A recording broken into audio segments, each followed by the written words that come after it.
Morning. It's so great for all of us to be back here today. It's wonderful to see everybody in person. Congressman, for those that don't know you well, I'd like to point out that you're a successful businessman, an entrepreneur, which resonates with most of us in the room, local politics, and now a member of Congress. I think it's wonderful for us to have someone so relatable representing us in Congress. If you don't mind, Phil alluded to, he said it wrong though. He said Fintech flyover, it's flyover Fintech, right? Right. So if you don't mind, that's an unusual thing for us for an event like that to take place, and maybe some would be surprised about Nebraska. Would you mind just spending a little bit explaining why that's important to you and what that accomplishes? Well, thank you, first of all, for the invitation and for allowing me to speak here. What I would say is one of the things you may not know about Nebraska, well, thanks to Warren Buffett, we have 110 insurance companies domiciled in our state. That started in the 1960s as Berkshire Hathaway got its start. And what we have done is we've built our state regulatory system around making sure these insurance companies are safe to the consumer, but they're also successful.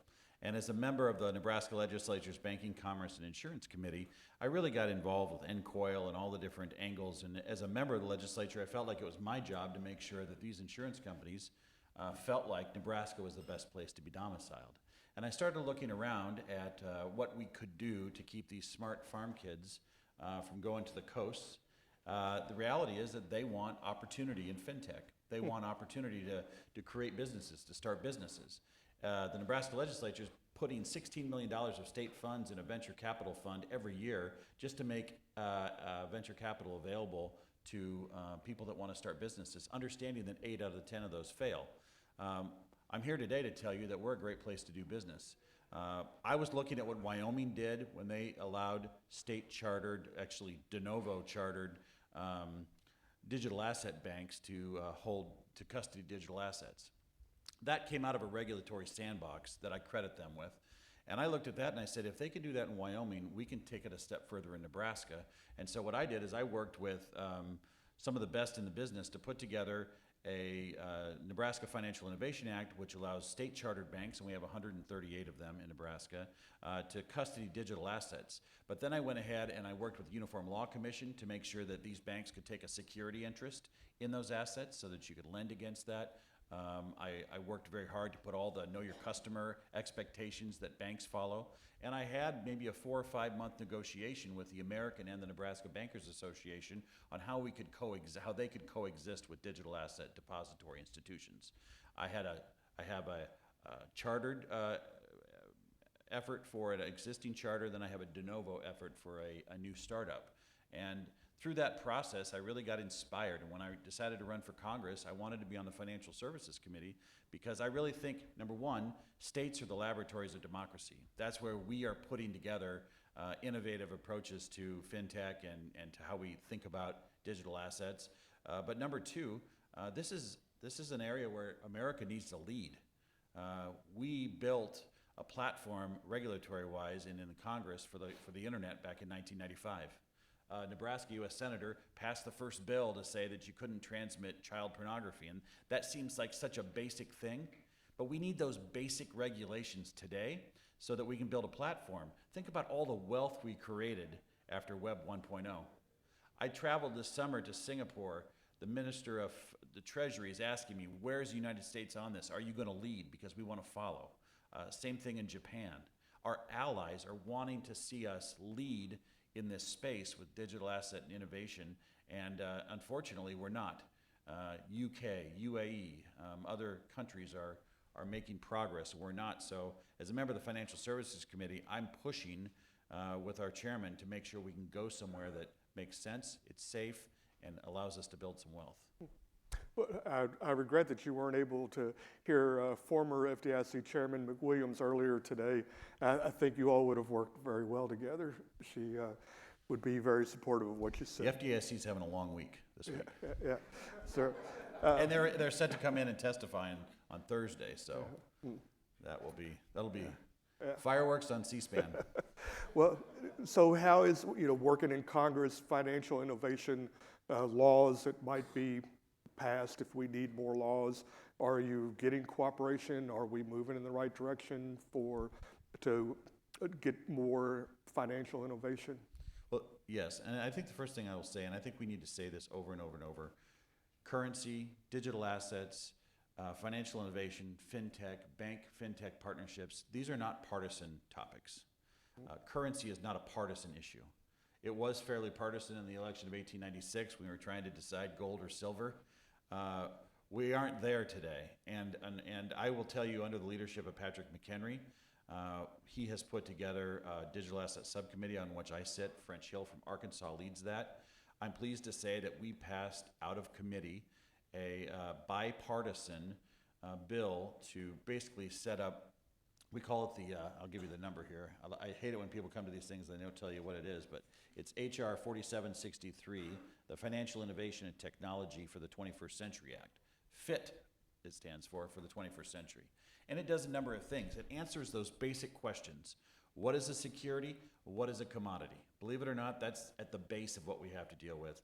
We talk about what does it mean. We provide basic definitions for custody and an exchange. We talk about what are the consumer protection that we expect. One of the things I'm very proud that we did is it preserves a state and a federal pathway. New York DFS should have a state pathway.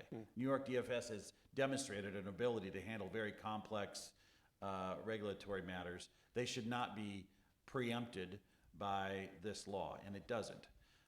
Here's the biggest challenge, and this is what you can do. Don't take for granted that your member of Congress understands digital assets. The reality is that most of my colleagues do not.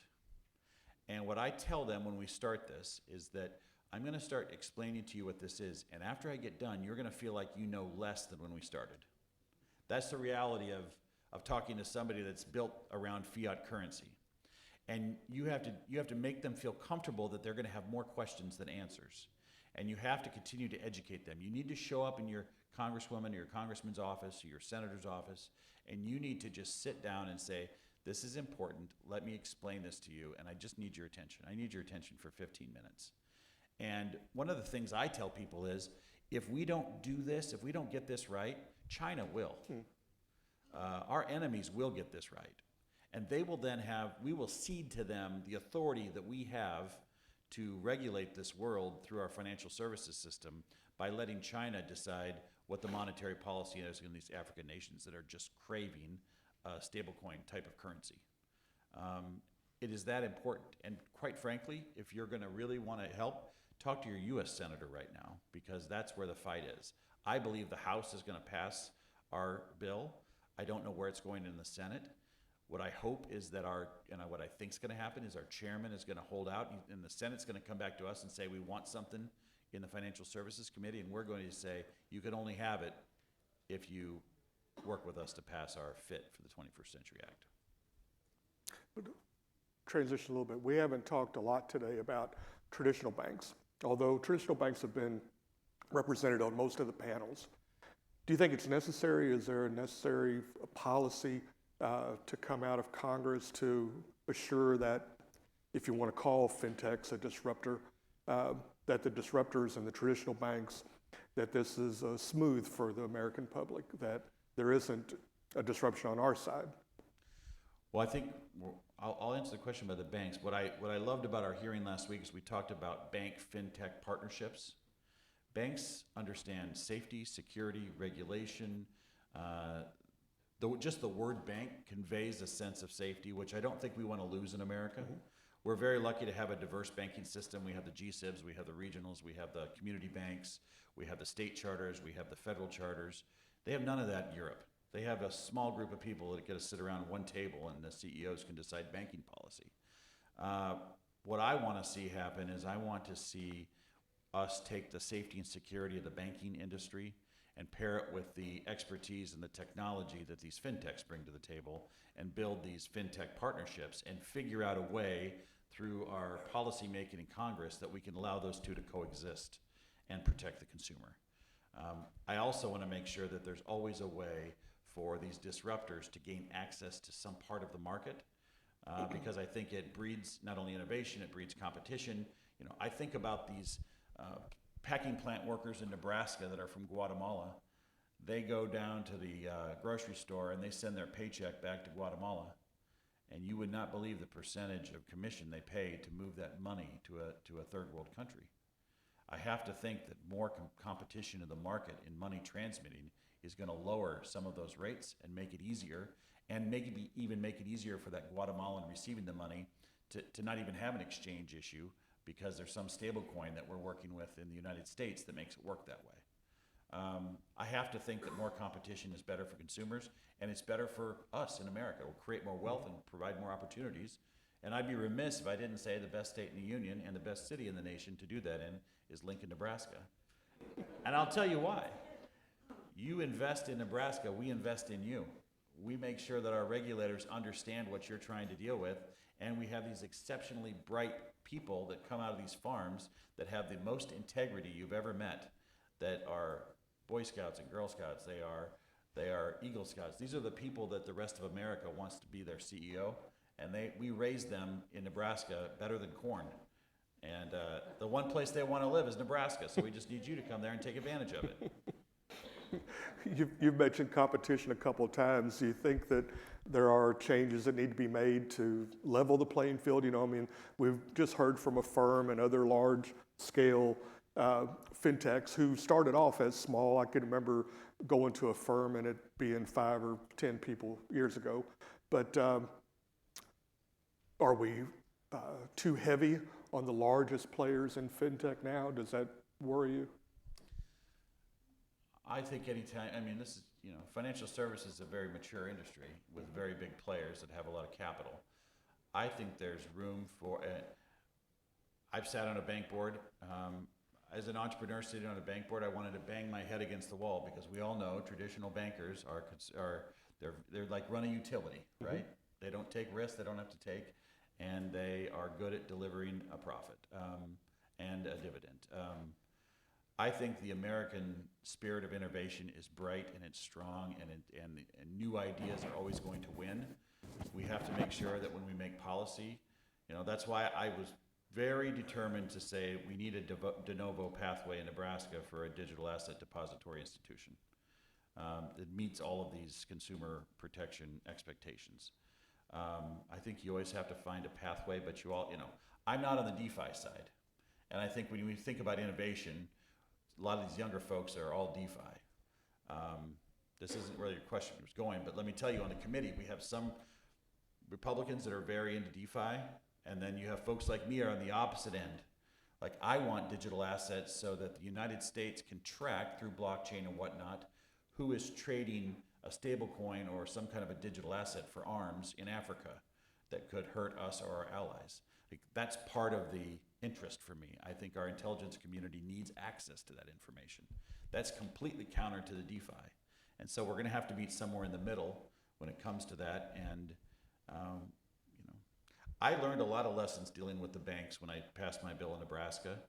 One of the things that we take for granted with a bank is just the word bank conveys safety. And in America, our banks are safe. And we can't lose that.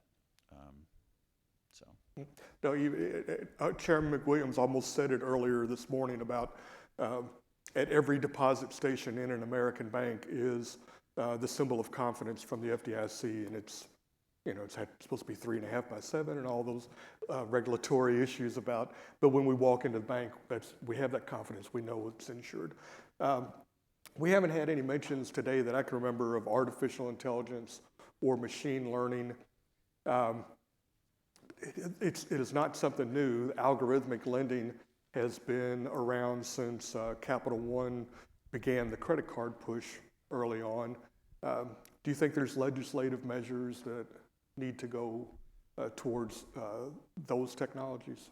Well, I'm just dipping my toe into the AI issue, and I think a few members on our committee are starting to talk about maybe a working group on AI. I did introduce a bill with the Colorado Democrat, Pedersen, called HR 5808, Preventing Deepfakes Scams Act. Of course, as policymakers, we start with the problem, worried about kind of fintech and banking that use that, you can put your face in front of your phone. figuring out how somebody can manipulate that by using artificial intelligence to create a deep fake of your face that would access your account. So we're starting to build the foundation of that when it comes to artificial intelligence. I have to think that artificial intelligence will provide challenges, but also opportunities. Opportunities for potential folks that maybe couldn't get a loan otherwise. They will survive the artificial intelligence underwriting process, maybe better if we're really looking to increase our access to capital. I have to think there's opportunities there. I'm an optimist, so I see opportunity more than I see problems.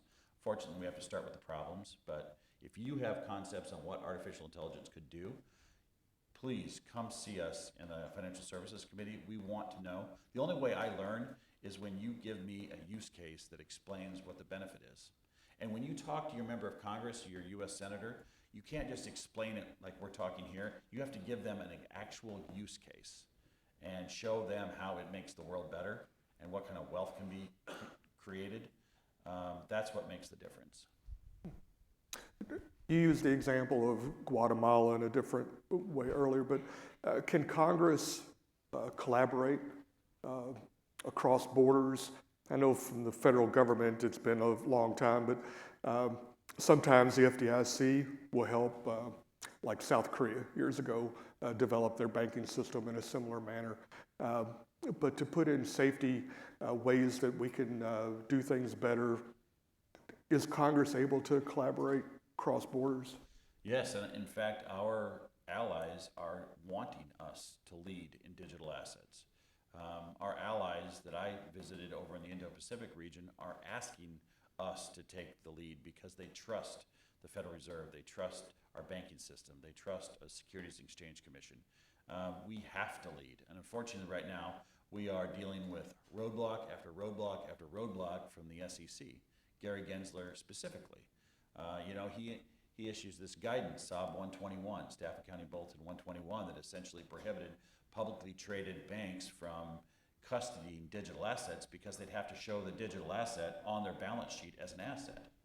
Now try telling BNY Mellon, been in business a long time, that the $17 trillion that they take custody of goes on their balance sheet as their asset. That's completely counter to our entire banking system. The Federal Reserve thinks so. We think so. I've got a bill to negate that. We're going to work on getting rid of that staff accounting bulletin. But for whatever reason, the Securities and Exchange Commission, under its current leadership, has been a barrier for us to be able to lead the world in financial services and digital assets. And we have to get past that. And I'm pleased to say a number of Democrats on our committee agreed and moved that bill to the floor, which I think speaks volumes about where we are as a Congress, as a committee at least.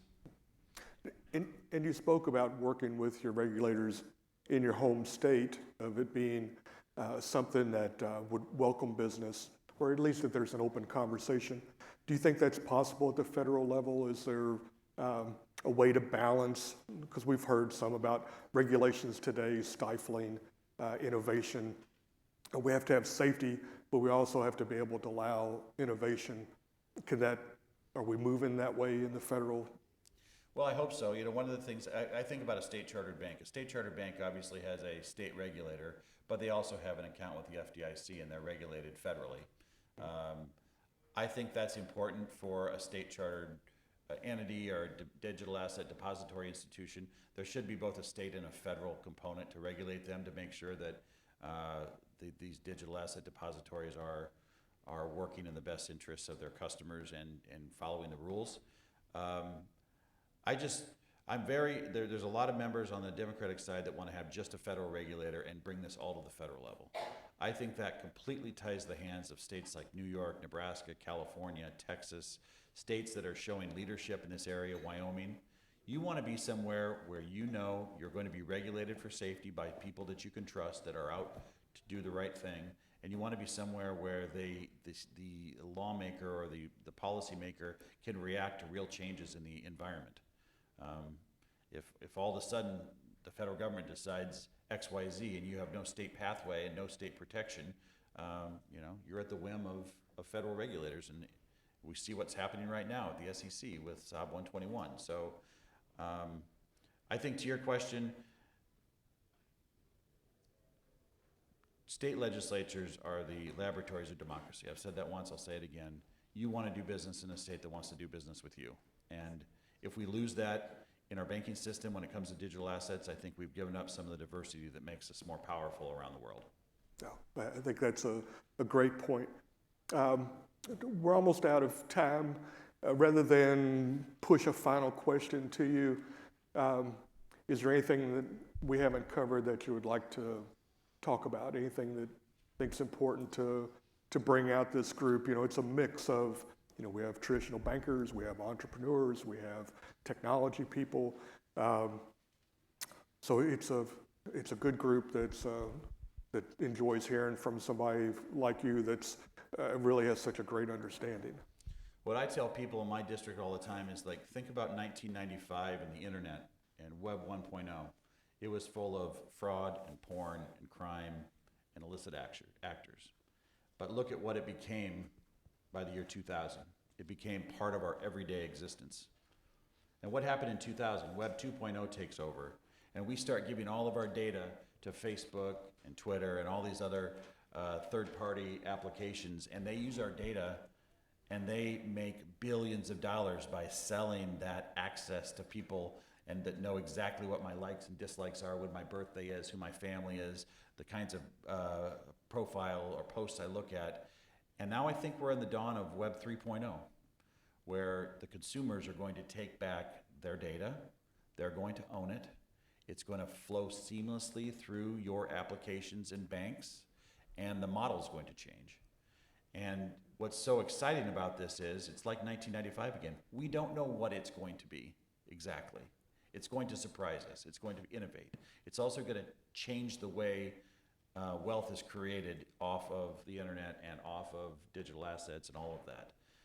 All we have to do is build a foundation of regulation and policy and not go so far that we suffocate innovation, but we have to protect the consumer, not go overboard, pass something simple, and then let this develop and then communicate with policymakers so that we know where the real true gaps are in the system and not go too far to suffocate out any innovation. Because there is this, you know, if as a policymaker, if we leave a door open that hurts Americans, we have not done our job. It's easier to close all the doors in the hallway and say, this way I know everybody's protected. That suffocates innovation. So it's a fine line to walk, and you have to be communicating to people like me where it is, and then we have to educate my colleagues together. And we never, ever, ever make them feel like that it's hard to understand. We just let them know it's going to take time, and that we're going to continue to educate them. Never look down on them. Never suggest that they don't understand it.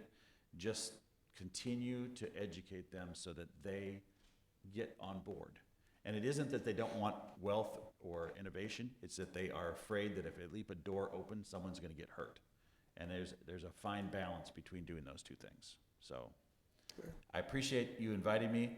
I do my flyover to Fintech in Lincoln, Nebraska next year. You're all invited. Once you get there, you will never want to leave. Okay.